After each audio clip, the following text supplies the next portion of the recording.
እና ስለዚህ ወደ ቤት ሂዱና ጊዜያችሁን ትወስዱ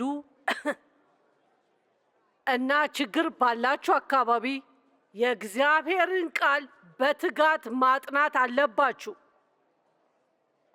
ወደ ቃሉ ሄደን ብናጠና ብናስብበትና ለመለወጥ ለመሞከር ሳይሆን እኛ ላይ ያለውን ስራ ይሰራ ዘንድ የእግዚአብሔርን ቃል በማመንና ከእግዚአብሔር ጋር ጊዜ በማሳለፍ የምናደርግ ከሆነ በእኛ ላይ መስራት ያለበትን ስራ ለመስራት የሚሆን